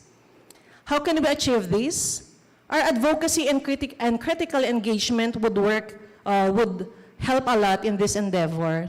Research work and offering of education program, just like what we are having right now, and the one that has just been presented, would also support this arena. Community engagement with women themselves would, I think, bring us closer to our goal. And we can also go back to the basics of gender sensitivity. to ensuring that potentials and capacities of everyone are supported and invested in, not on the basis of one's SOGI SC, and change in mindset and commitment of our duty bearers, especially of the government, and other stakeholders, like any one of us here, would be of paramount importance. And at the end of it all, it is not sufficient to provide opportunities for women's participation in such field like tech startups. But we should also be able to respond and remove the barriers that hinder women's full participation, just like the question a while ago that I had to answer and comment on, in relation to their full potential and fulfillment of their potential, of their rights, and sometimes their invisibility in these fields. And as for my final message, let us not just be trendsetters, that is the one more trending nowadays, but we hope we could create more spaces and platforms where women can really lead and tread, not just the unconventional paths, but for women to be able to create their own roads, not just for themselves, but for others as well, on the basis of the right to self-determination and participation. I'm also excited to see how other people like men and LGBTQIA+, help each other, and even for women, in treading their own paths for the same reason, for self and community empowerment. Thank you, padayon, and mabuhay tayong lahat.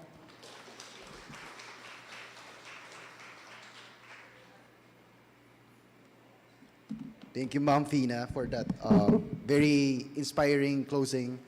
As we come to an end, we'd like to remind everyone to please accomplish the evaluation form flashed on your screen. You may also access the link in our chat box on Zoom. So I guess now we come to an end, and I would like to thank everyone for this very